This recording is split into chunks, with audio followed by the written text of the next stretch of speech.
All right. Can we give another round of applause for Portland Taiko?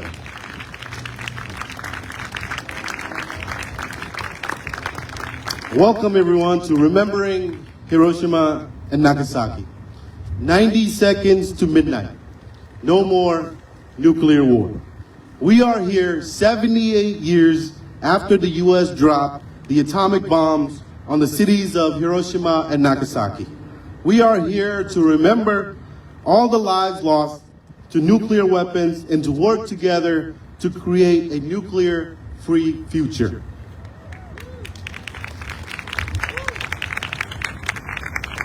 My name is Jesse Gasper, Membership Manager for Oregon PSR and the President of the Oregon Marshallese Community. Thanks to Portland Taiko for starting us off. One more round of applause.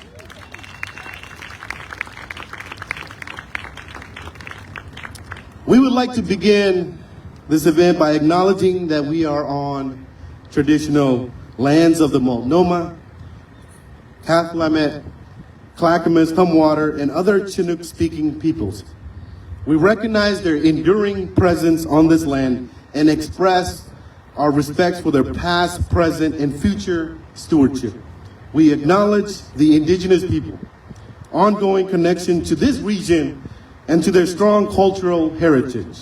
We honor the land itself and the indigenous people, indigenous communities that continue to protect it, as well as their contribution to the vibrant culture, tapestry to this area. As we gather here today, let us reflect on the history of colonization, disposition, and forced removal that has impacted indigenous communities across the country. We commit ourselves to promoting justice, healing, and reconciliation as we move forward. We really have a really stellar lineup today. Lineup of speakers and performers here for you tonight, as well as opportunities to take action. At this time, I'd like to introduce Reverend Ikenaga. Reverend Ikenaga graduated from Eisei University, Tokyo in '91 with a degree in Nichiren studies, completed the requirements to become an international minister of the Nichiren order in 2007. Reverend Ikenaga, since 2016, is presently the resident minister of Nichiren Buddhist Temple of Portland. He is here to do the opening invocation for us tonight.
遺願崩壊会諸仏諸現上愛民水合臨将軍指導上遺願が東海新人苦笑上三号福地州教授如来寺遺願宿徳エコ失周辺海遊実法利益不当縁無常人人未妙法百千万号南宋宮が根検問読十字関下如来第一義四国大乗不可思議検問即地海言菩提農船方針諸船発信即税王人無料功徳回収で教で国財明君密約内無知滅罪正然薬神薬法無常仏道三で諸仏人人妙伝症状世世地宮頂戴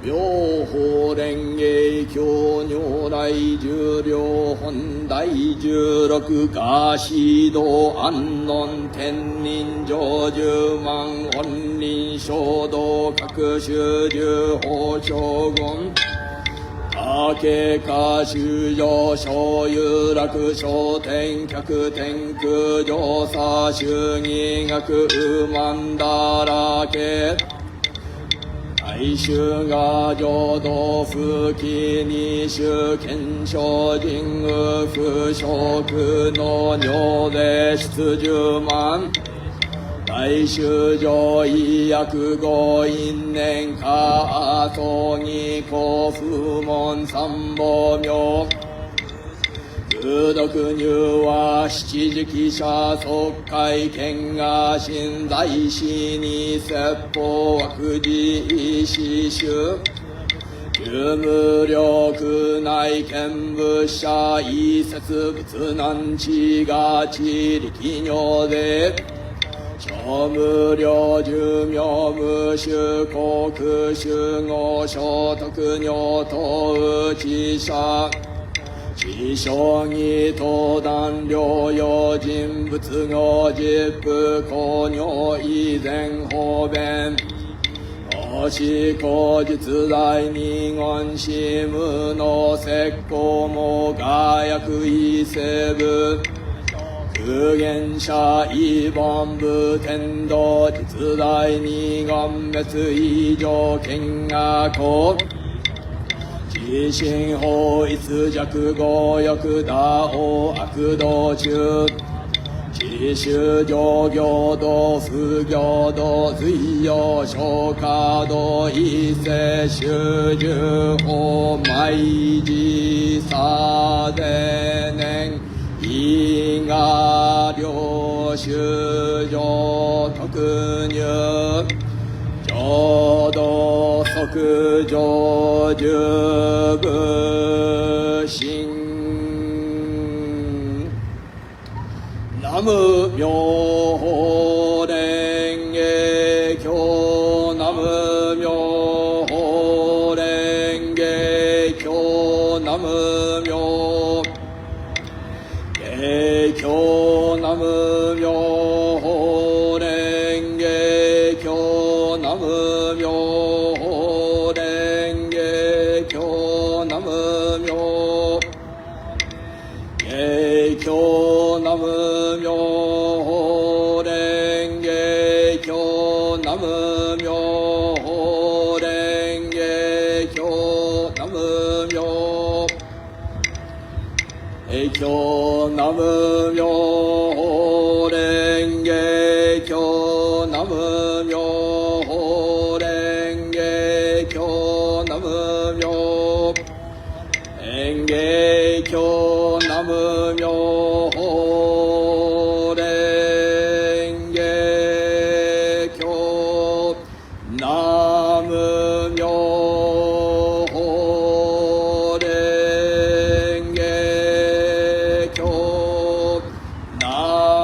華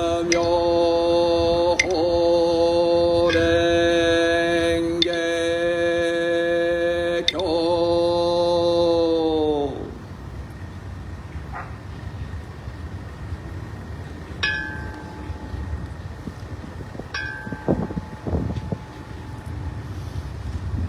その時に法灯の内より第四条をいたして褒めてのたまわく全在全在釈迦牟尼世尊欲平等大英凶暴殺法仏生5年の妙法華経をもって大衆のために説きたも核のごとし釈迦牟尼世尊諸説のごときは皆これ真実なり南無仏南無法南無僧南無輪廻具足未曾有大曼荼羅ご本尊南無公安実上本師釈迦牟尼仏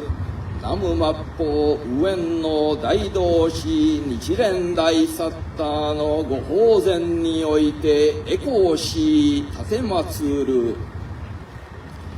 We gather here on this solemn day to observe the 78th year memorial of the countless victims who perished instantly when an atomic inferno was unleashed upon them in Hiroshima on August 6, 1945, and again 3 days later on August 9 upon Nagasaki.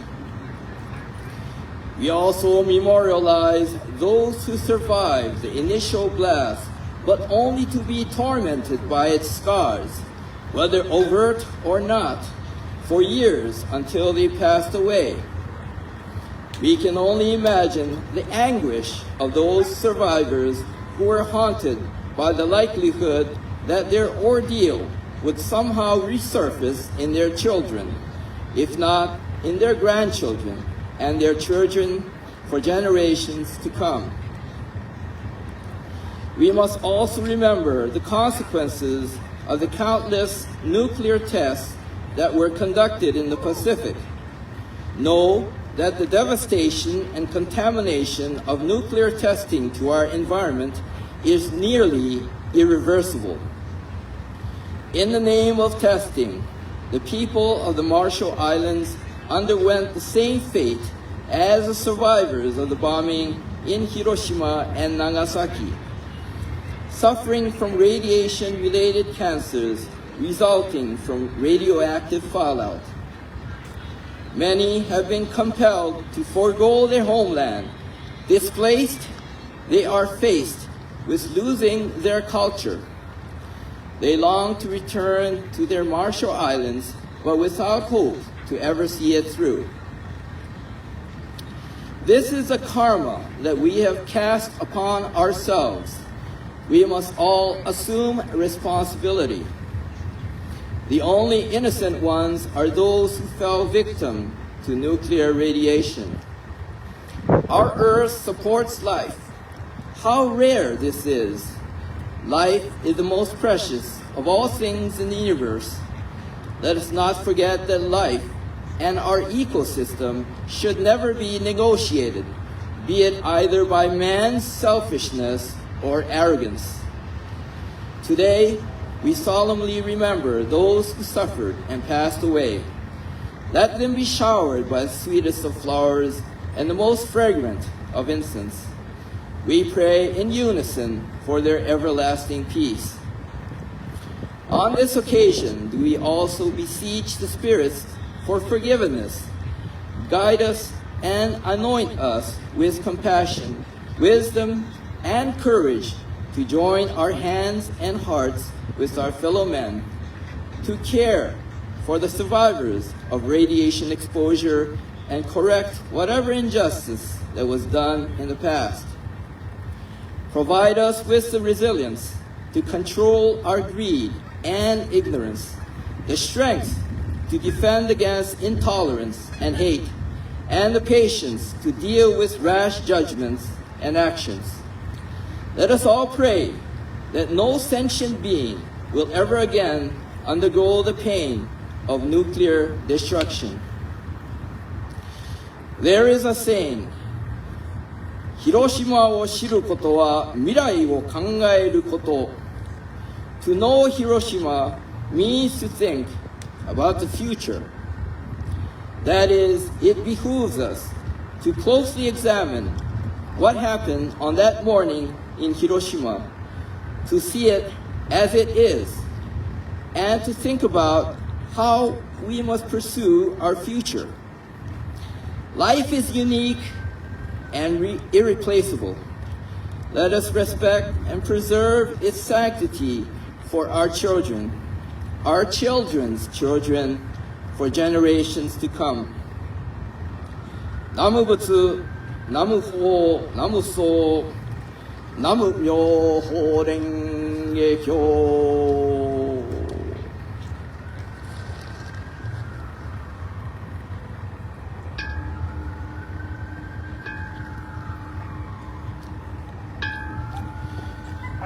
主上無変誓願道煩悩無臭誓願断訪問無尽誓願地仏道無常誓願上南無妙法蓮華経南無妙法蓮華経南無妙法蓮華経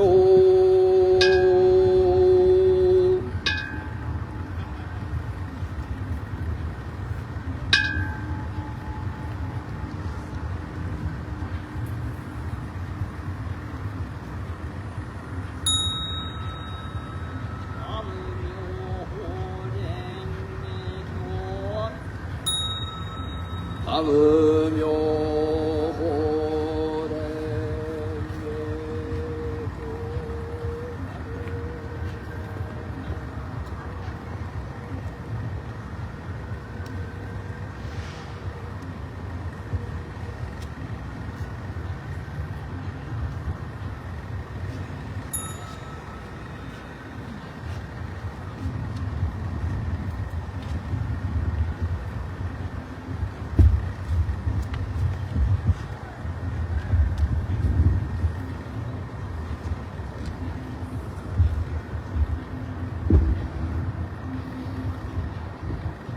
Thank you, Reverend Ikenaga, for blessing today's memorial.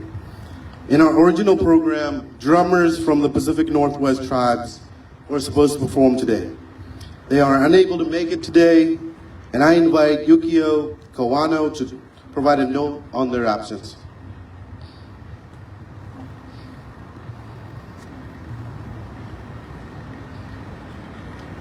Thank you, Jess. Short message from a member of Oregon PSR Hiroshima Nagasaki Memorial Planning Committee, and personally as a third-generation Hibakusha atomic bomb survivor from Hiroshima.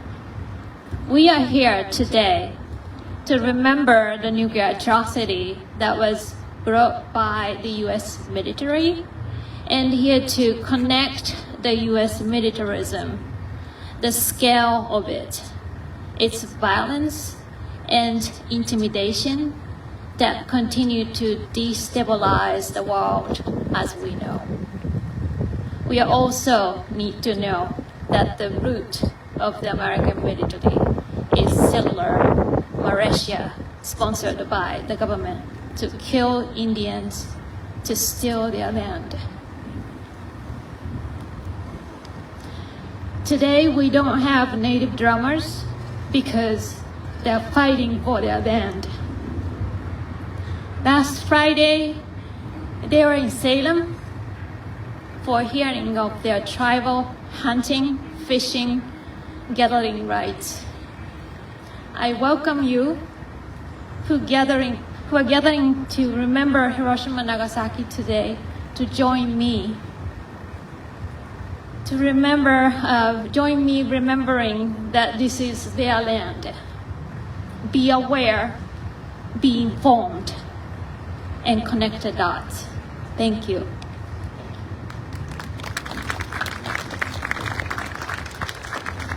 Thank you, Yukio. It is my pleasure to introduce Cathy Sampson-Kruse. Cathy Sampson-Kruse is an elder champion of the Thin Green Line movement, opposing fossil fuel exports along the Columbia River and from other Pacific Northwest ports. Let's welcome Cathy to the stage.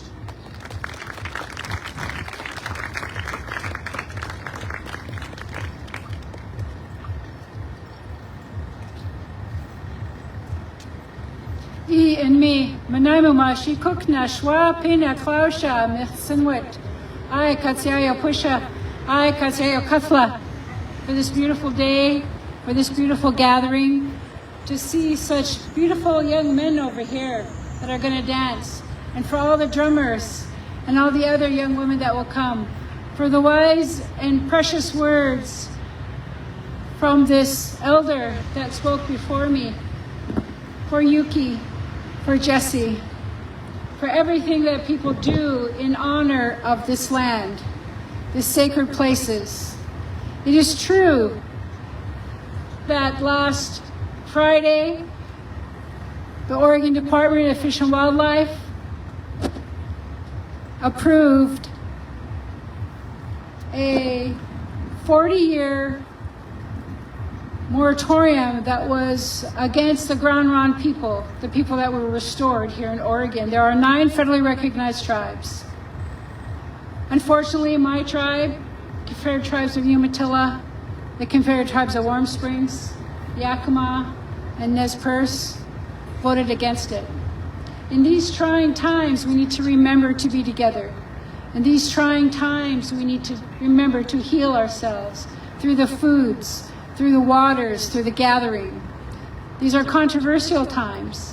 I'm only one old Indian woman from the Walla Walla tribe.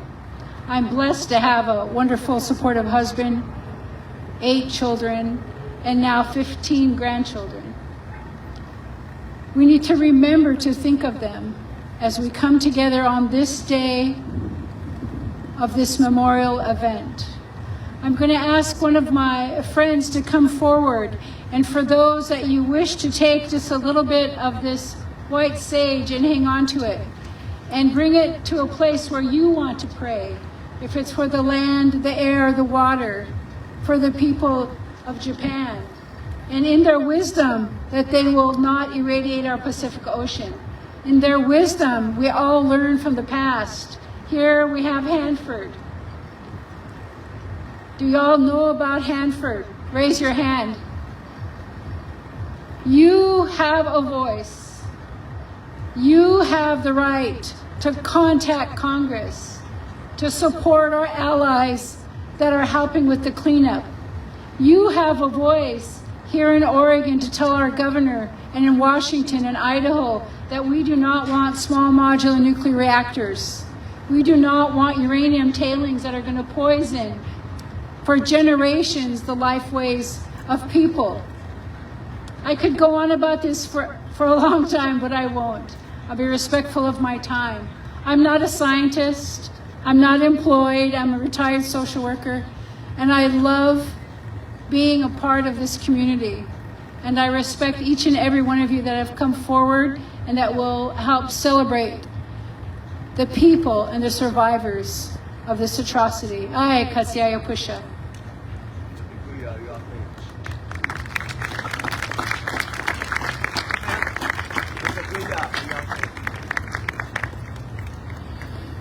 Thank you, Cathy, for sharing these important thoughts with us today, and for all you do to preserve the livable planet for us all.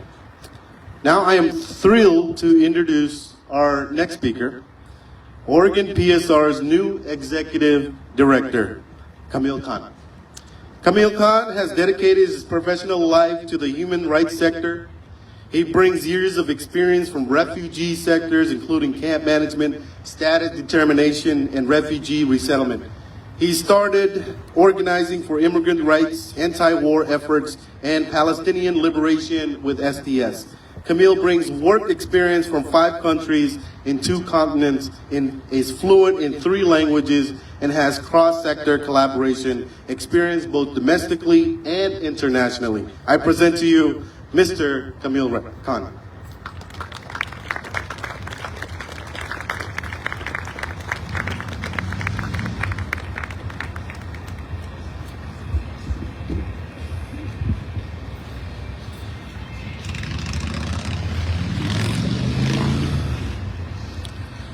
A'udhu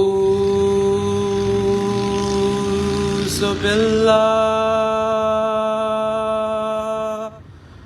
minash shaitanir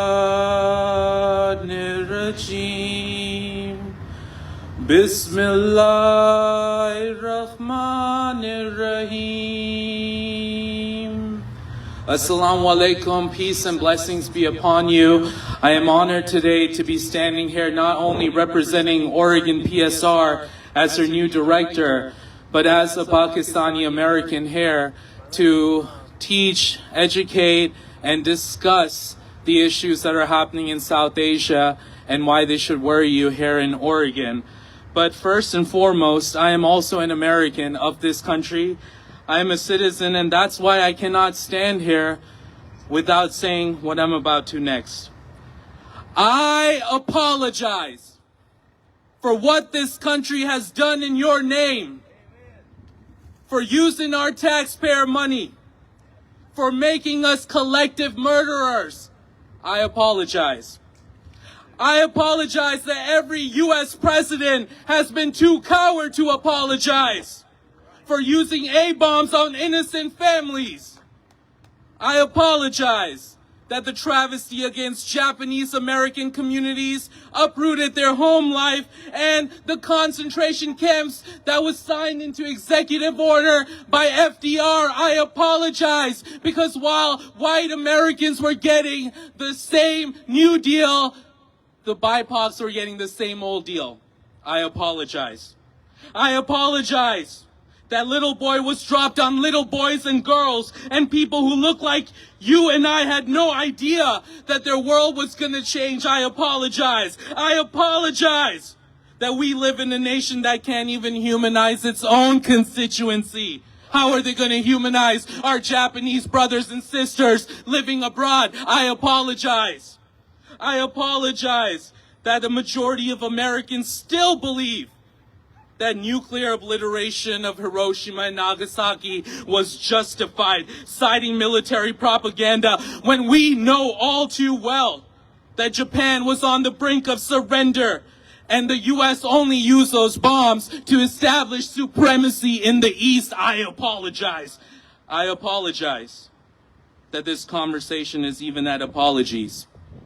I apologize that we're not talking about reparations or discussing that how in the Treaty of San Francisco in 1951, the great liberal U.S. government forced Japan not to ask for reparations for Hiroshima or Nagasaki. I apologize. So yes, as an American, we all need to apologize. That's the bare minimum. It starts with an apology and it's followed by action. Now, what I was actually told to come here and talk about.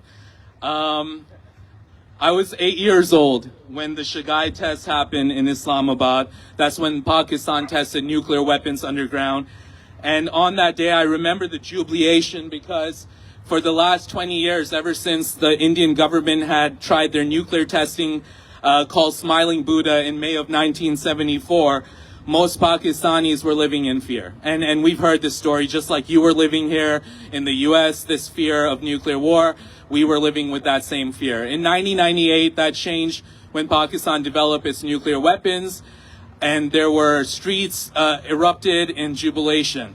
So all I want to say is that due to that day, I was late to math class because of the protests. And ever since then, I've been anti-nuclear because of those celebrations.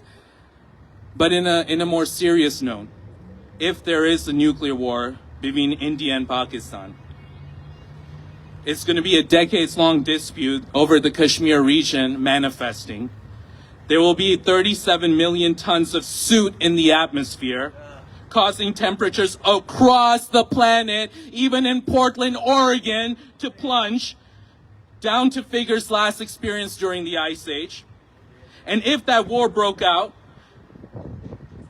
127 million people would die in the urban centers of India and Pakistan, including my own grandmother.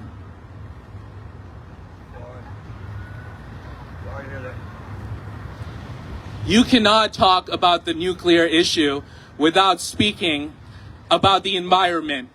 You cannot discuss racism without talking about how racist it was to drop these nukes on BIPOC people. You cannot discuss capitalism and not tie it to the nuclear issue because people are still profiting from those nuclear companies today. They're still pushing small modular reactors at you today. So yes, write to your legislator and go into the coalition spaces organizing environmentally and tell them that if there's a nuclear bomb, there will be no environment. Tell those people that are organizing on racial justice alongside with them and say that these nuclear bombs were dropped on people that they thought were not even people. Tell them that, and tell them that we must come together and organize.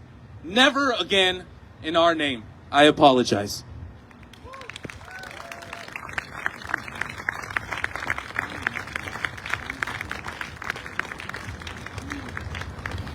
Feel like going somewhere and beating up somebody. I don't know why. Yeah, let's do it. Bunch of Japanese. I apologize. I apologize. Love working with that guy. Our next speaker, Mr. Cody Urban, is a member of the Global Secretariat of U.S. Resist-Led Wars movement, a network of organizations around the world united on a call to resist U.S.-led war, militarism, overseas bases, military aid, weapon sales, and other manifestations of military-industrial complex in the fight to build a just and lasting peace around the world. Ladies and gentlemen, Cody Urban.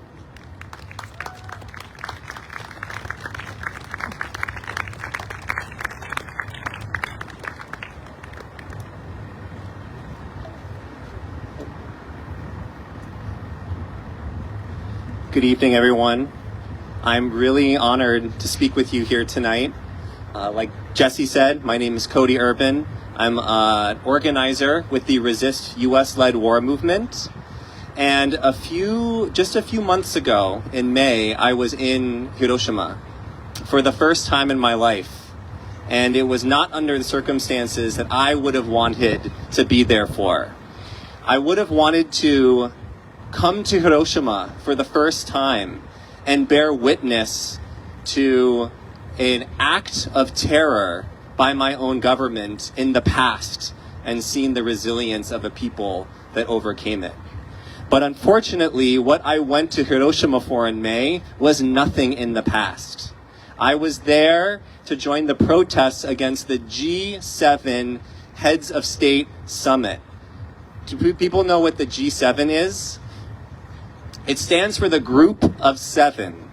It is the 7 most powerful Western countries in the world. It is the United States, Britain, Canada, Germany, France, Italy, and Japan. Between these countries, they own over half of the world's wealth, consists of over a third of the world's gross domestic product, but only 10% of the world's population. They have more power than the United Nations, and they're a group of the most consolidated countries, nuclear-armed countries. So this means that for their G7 summit this year, some of the most powerful nuclear-armed countries met in Hiroshima, Japan, the countries with their finger very close, closer than any time in my life, to the nuclear launch button. And when I was there, I saw something I will never forget. I finally got to lay eyes on the Hiroshima Peace Memorial Park. For anyone who's been to Hiroshima, this is a sacred monument. When the bomb was dropped in Hiroshima, it leveled every building in the area. Miraculously, except for one that was left standing at the blast site. And the Japanese government, as they rebuilt Hiroshima, they kept this building in its state with its windows crushed in to remind people of what this looks like, what a nuclear war actually looks like. When I laid eyes on this memorial, as my tram went by, as I went to join the protests, I saw a wall of police with a barricade in front of a peace memorial because the leaders of the G7 summit, including our own President Biden, were meeting just around the corner to talk about plans to escalate the military situation in Ukraine, to escalate military buildup in the Asia Pacific, to bring us closer to World War III than ever before. Like Jesse said, 90 seconds to midnight. They got to be there to get the photo op, laying their peace wreaths on this sacred monument while it was barricaded to everyday civilians. 24,000 police descended from every province of Japan to Hiroshima to make it safe for the world leaders that are keeping our world more unsafe than I've ever seen in my lifetime. And this is a slap in the face to the people of Hiroshima to hold this meeting here. But I saw the people of Hiroshima come out in force, and we marched for 2 days to make our message clear. I think the one thing I want to close on is the reminder that, as Kamil was saying, at the end of World War II, Japan was forced to disarm its military on the US's command. Now, Japan is rearming, also on the US's command.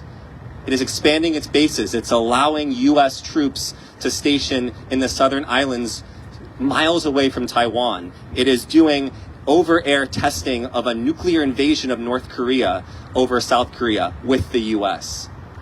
So this fight to build an international peace movement and the quest, this never-ending quest to always remember the people of Hiroshima and Nagasaki are intertwined. We've never been this closer to world war in most of our lifetimes, and yet we can remember Hiroshima today and build that movement for peace. And the last thing I'll say before I leave is, because of this act of forgetting that the US is trying to make us go through, there are still nuclear companies, even ones in our own state, that are trying to sell the fact that small modular reactors are so-called safe. And there's actually a campaign here in Portland against one of those companies that's trying to sell these reactors to the Philippines. So I really hope that you can find people in the back with their hands up from the Bayan New Patriotic Alliance of the Philippines to talk about how you can take action against this company here in Portland. Let us remember Hiroshima. Let us build a movement for just and lasting peace, and let's never, ever stop. Thank you.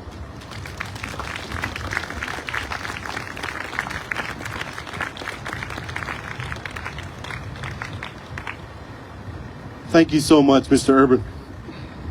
Harm from nuclear weapons is not limited to the people of Hiroshima and Nagasaki. As someone whose family comes from the Marshall Islands, I know firsthand how nuclear weapons can harm our people and our home. I want to introduce some of our youth today. They're going to do a traditional Marshallese dance for us. So come on, guys, as we get ready for our next speaker.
Sorry,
All right, good job, guys.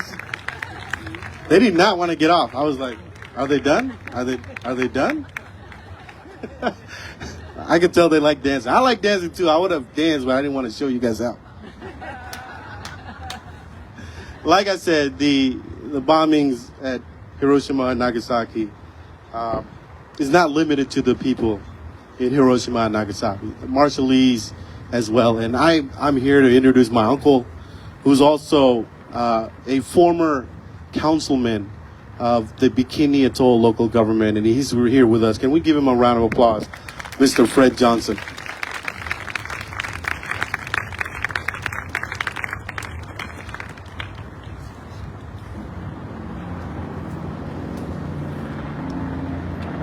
In Marshallese, hello everyone. My name is Fred Johnson.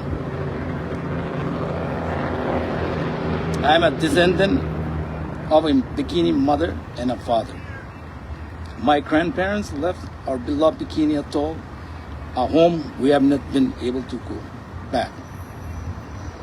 Today I would like to draw your attention to a place that holds a significant place in human history, but not for a reason one would consider positive. Bikini Atoll, a remote group of islands located in the Pacific Ocean, While it may be recognized as a picture-cute tropical paradise, it also serves as a stark reminder of devastating effects of nuclear and thermonuclear weapons on its people. Bikini Atoll became internationally known in the mid-20th century when it was chosen as a testing site for nuclear weapons by the United States. Between 1946 and 1958, a series of nuclear bomb tests were conducted, unleashing unimaginable destruction upon the land and its inhabitants. The most notable of these tests was the detonation of the first thermonuclear bomb, codenamed Castle Bravo, which was 1,000 times more powerful than the atomic bombs dropped on Hiroshima and Nagasaki. The consequences of these nuclear tests were catastrophic for the people of Bikini Atoll. The explosion caused widespread displacement, forcing the island's inhabitants to abandon their homes and ancestral lands. These individuals who had lived in harmony with their environment for generations were apparently uprooted from their cultural and historical roots. Furthermore, the resultant radioactive contamination of the land, water, and marine life had severe health implications. The residents of Bikini Atoll were exposed to high levels of radiation, leading to acute and chronic health problems. Many suffer from the radiation sickness, cancer, and birth defect. The long-term effects of the nuclear tests continue to plague the survivors and their descendants even to this day. It is crucial to acknowledge the immense human toll caused by these nuclear experiments. The people of Bikini Atoll have endured immeasurable and suffering and loss due to the devastating impact of nuclear weapons. Their lives have been forever altered and their cultural heritage has been irrevocably damaged. The story of Bikini Atoll serves as a cautionary tale, reminding us of an immense responsibility we bear in regards to the nuclear weapons. It underscores the urgent need for global cooperation to prevent the use and proliferation of such destructive devices. We must work collectively toward disarmament, non-proliferation, and the promotion of peace. Let us remember the people of Bikini Atoll and their painful struggle. May their experiences inspire us to strive for a world free from the horrors of nuclear weapons, where no community has to suffer the devastating consequences that they endure. I end my speech with our national anthem, a poem of sadness and sorrow. Written by, in 1946, Lore Kejibui. No longer can I stay, it's true. No longer can I live in peace and harmony. No longer can I rest on my sleeping mat and pillow because of my island and the life I once knew there. The thought is overwhelming, rendering me helpless and in great despair. My spirit leaves drifting around and far away where it becomes caught in a current of immense power. And only then do I find tranquility. Thank you.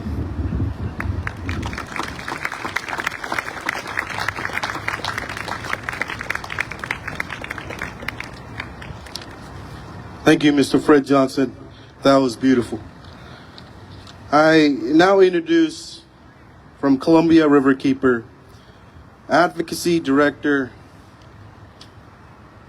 Mr. Dan Sears.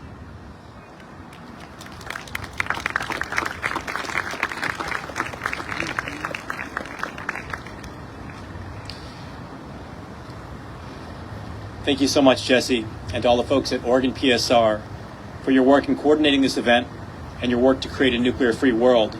Thank you also to the speakers and the artists today. It's a great honor and very humbling to be here with you. Like Jesse said, I'm the Advocacy Director for Columbia Riverkeeper, and I'm here today to honor the victims, survivors, and descendants of the United States nuclear weapons attack on Hiroshima and Nagasaki. The Nagasaki attack made possible by the plutonium made on the Columbia River at the Hanford nuclear site. I'm also here to express my gratitude to the people who refuse to let this suffering be forgotten, unacknowledged, or fade into the past. I've been asked to speak about how the United States weapons program and its damage is not in the past, and also about the situation at Fukushima and its parallels to Hanford. Hearing from Hibakusha today centers us in the knowledge that the impact of nuclear weapons use continues to generations. And listening to the words of Cathy Sampson-Kruse, I am reminded to think of the experiences of the people most impacted by nuclear weapons production. On the Columbia River, the Hanford nuclear site produced 2/3 of all the plutonium used in nuclear weapons for nuclear weapons production. That's enough for thousands of warheads and hundreds of detonations, including on the Marshall Islands, in the United States and North America, and elsewhere. The communities targeted were described as empty or desolate or remote. They were anything but these things. They were full of people and they were full of life. Many still are. Tina Cordova, a downwinder of the Trinity test, said, "There was a level of racism, obviously. They so easily invaded our lands, our lives, and they destroyed them both." On the Columbia River, the tribal people who have been at Hanford since time immemorial were pushed out, ignored, dehumanized by racist policies of the United States government that violated treaties, nuclearized Hanford, dammed the river, and used soil and water as a dumping ground for plutonium waste for decades, leaving incomprehensible pollution along the Columbia River and in the Columbia River itself. Today, almost 60 square miles of the Hanford nuclear site is too contaminated to use the water. Just 1,000 feet from the Columbia River, there's deadly soil contamination in very, very close to the Columbia River. That's lethal contamination within 1,000 feet. Leak-prone tanks contain 56 million gallons of some of the most radioactive material ever created. Millions of curies of cesium and strontium sit in aging concrete basins that in an earthquake could fail, creating a Fukushima-like risk impacting a wide area with radioactive airborne contamination. And like in Fukushima, downwinders at Hanford have faced terrible health impacts from the radionuclides released. Now developers, as has been mentioned and talked about, seek to put more reactors at Hanford, and that would consign this area of Hanford to being a permanent nuclear waste dump. Columbia Riverkeeper was started, including by Cathy's brother, Donald, because of the Hanford nuclear site and its pollution. It was also started because in the year 2000, the EPA put out a study that said 1 in 50 tribal people eating their accustomed diet of fish would get cancer. 1 in 50. Despite the terrible toll, the people of the Confederated Tribes of the Umatilla Indian Reservation, the Confederated Tribes and bands of the Yakima Nation, the Nez Perce Tribe, and the Wanapum have contributed immeasurably to cleaning up the Hanford nuclear site. Their contributions are astounding, including preventing Hanford from becoming a high-level nuclear waste dump, a dump for mercury waste, a dump for other radioactive waste, cleaning up huge areas of land and river, and educating a new generation of experts to tackle the problem of cleanup. Protecting cultural sites, first foods, and by doing that, protecting many people in Columbia River communities. Community action has played a role too. Columbia Riverkeeper, groups like Oregon PSR, groups like Hanford Challenge have been stepping up and pushing back on plans to shortcut the cleanup. And through that action, we've had more aggressive and more successful groundwater cleanup.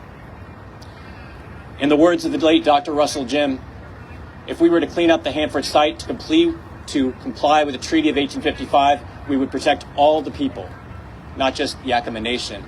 Dr. Russell Jim was the founder of the Yakima Nation Hanford Cleanup Program and a hero to many who work on Hanford.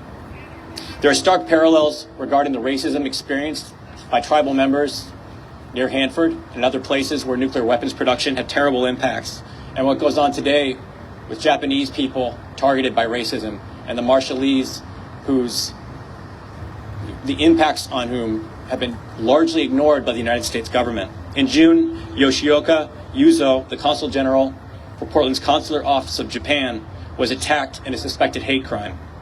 The dehumanization that led to the violence, the dropping of nuclear weapons on Hiroshima and Nagasaki continues today in white supremacy culture in the United States. As we've heard, the Marshallese community has struggled to get even a tiny fraction of the budget spent on Hanford each year to address the harms of what was done with just an enormous number of nuclear tests, reckless nuclear testing. Dominant culture ignores the presence of Hispanos and tribal people at the Trinity site, rendering them invisible in dominant white historical narratives. Racism is a core cause of nuclear harm everywhere. I also want to say a few things about the communities who are struggling to grapple with the pollution at the Fukushima nuclear disaster. It has disturbing parallels with Hanford. At Hanford, intentional releases of radioactivity caused major impacts on downwinders. Right now, TEPCO is considering intentionally releasing radioactive water into the ocean. Hundreds of millions of gallons. TEPCO's plan was announced and approved by the Japanese government. The G7 was spoke of earlier. The G7 government issued a communique endorsing this plan. That includes my own government, the United States government. Yet the community that's most impacted by what happened in Fukushima is standing up, is pushing back, is protesting, is raising the alarm, and people are listening. But it takes immense courage to do that under such pressure to remain silent. The water will contain tritium, which cannot be removed. It could contain strontium, which causes cancer. The stigma of potential releases alone is harming fishing communities in Japan. At Hanford, the rush to develop the site, to quote-unquote redevelop the site with nuclear power, has a disturbing parallel to what's happening now with the Fukushima Innovation Coast Network, where people have relatively little knowledge about major plans to alter the Fukushima area. And I just want to close by saying, standing at the white bluffs at Hanford, as I've done, the sky shines so brightly at night that it casts shadows against the bluffs. Stadium-like light from some of the most radioactive facilities in the world. I've seen my own shadow against the bluffs, and I can imagine the shadows of the people in Nagasaki. I wasn't there, but I was told in a meeting that Dr. Russell Jim interrupted a discussion about who would tell the people in 10,000 years about the toxic and radioactive pollution. And he interrupted and said, I will tell them, we will tell them. We've been here forever, we will be here forever. We will be here in 10,000 years. And I hear that also from Cathy Sampson-Kruse, who often says we are here forever. So thank you to everyone who is here today. Your presence means an enormous amount.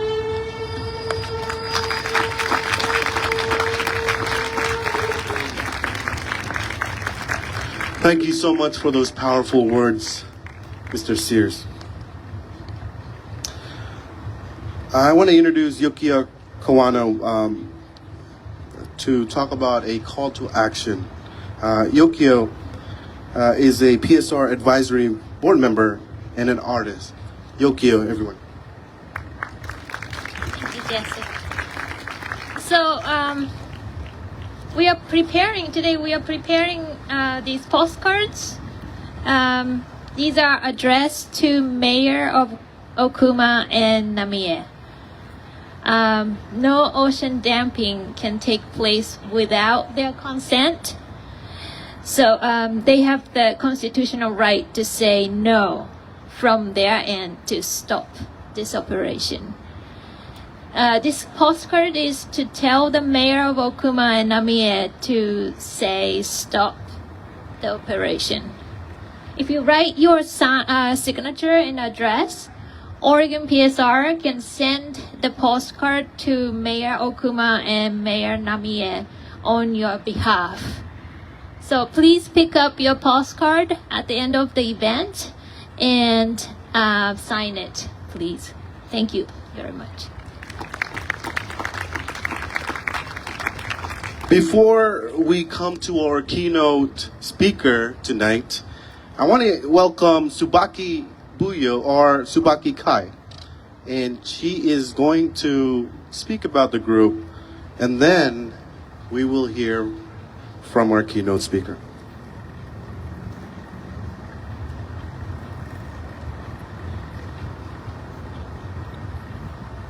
Good evening. My name is Ann Shintani, and I'm with Tsubaki Buyo Doko Kai. We are former students of Sahomi Tachibana. We have been coming here to this remembrance for probably over 15 years or 20 years, and listening to the wonderful speakers. I wonder, why we are here. We're just going to be dancing. But after seeing the previous artists, Marshallese dancers, I think we're here to try to be uplifting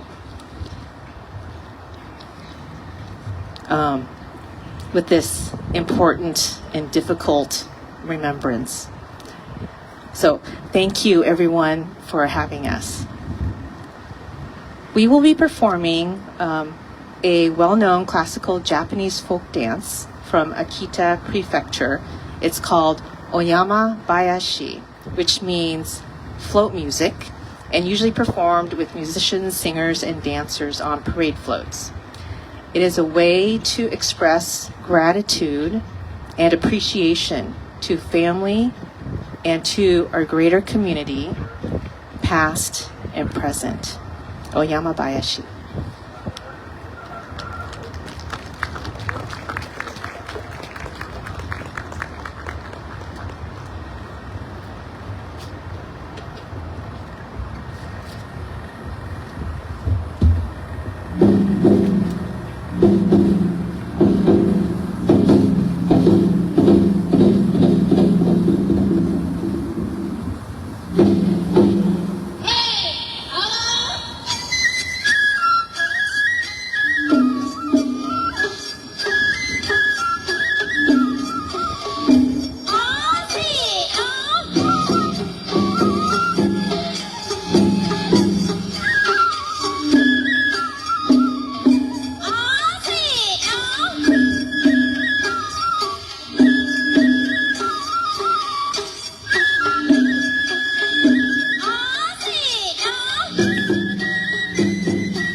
Can somebody help me with the podium? I'm really weak. I don't work out. Thank you so much for that beautiful ensemble. I now present the new executive director for Japanese American Museum of Oregon, Hanako Wakatsuki-chan.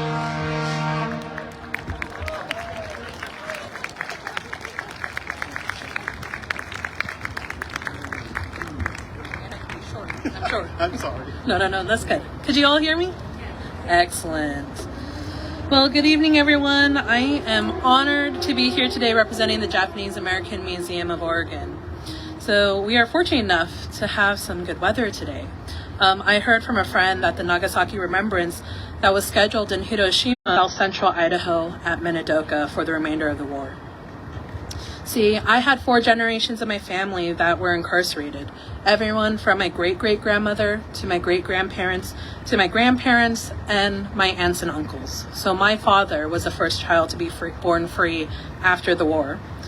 And my great-grand-aunt, Jeannie, she still remembers to this day the stench of the stalls when she was taken to a detention facility in Southern California at Santa Anita Racetrack. So this memorial that we are gathered in teaches people about the freedoms granted by the Bill of Rights and tells a story in the history of the incarceration and how Japanese American civil liberties and civil rights were abandoned, of how people were forced into American concentration camps, losing their livelihoods, their freedom, and years of their lives.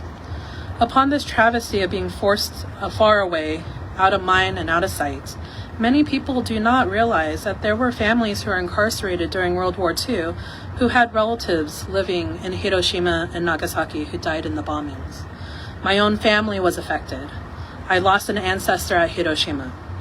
My grandfather learned about this when he served in the military intelligence service during the occupation of Japan and when he went to visit our family in Hiroshima.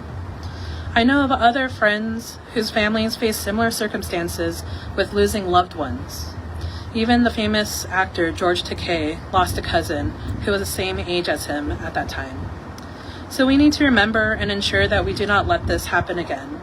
The suffering and the generational trauma still impacts us today. Whether it's environmental or historical impacts, we need to make sure that the next generation does not suffer the way our ancestors had. This Obon season, where Japanese and Japanese Americans gather to honor their ancestors, this is Obon season, where Japanese and Japanese Americans gather to honor their ancestors. This last weekend, I attended the August Buddhist Temple Obon Fest and danced for my ancestors to honor and pay tribute to them, but also to let them know that I am not only surviving, but I am thriving.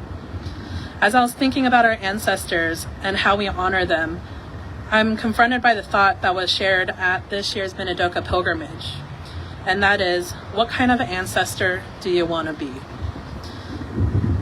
I want to be the ancestor that helps create a better world for the next generation so they don't have to go through what I had to. I want to make people care about each other, create a world of lovers, not haters, to create peace. But this cannot be done by one person. No, it takes a community. Like what Auntie Cathy said at the beginning of this program, we need to band together. So I hope that you'll join me to help me make the world a better place. So I challenge you to answer this question for yourself. What kind of ancestor do you want to be? Seriously, what kind of ancestor do you want to be? So let us take these lessons of World War II to create a better future for us all. Thank you.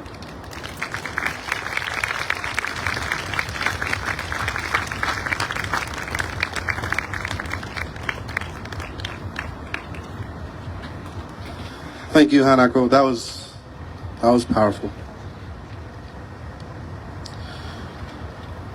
Before I welcome back Portland Taiko to end our program,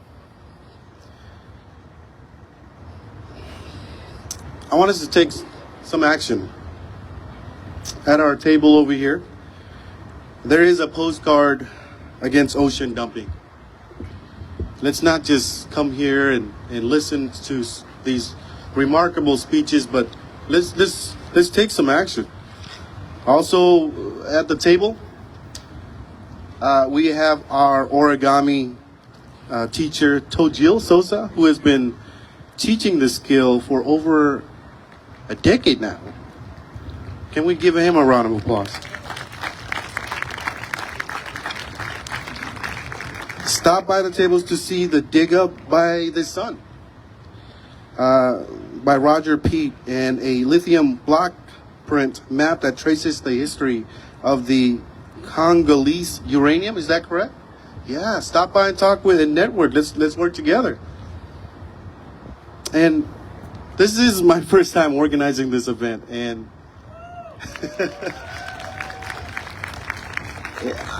it was a little taunting, and it was a little hard. I'm not gonna lie, but I want to thank all the community organization who's co-sponsored here tonight, and I want to give a shout out to these people: Mary Priam, Anna Color, Setsi, Dan Chia, Marlene, Yuki. Yeah, you guys can clap. Yuki and Dan Handelman. Throughout the whole process of trying to put this together, man, they were very encouraging. And I just want to thank them for helping me get through it. And now I can say, hey, we did it. Let's do it again next year. And let's keep fighting the good fight, right? I introduce again Portland Taiko.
Thank you, Portland Taiko. I want to give a quick shout out to our new executive director, Kamil Khan, and our board treasurer, Mimi, who's also with us today. Have a good night, everybody.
Hey, there he is. Glad to see you again.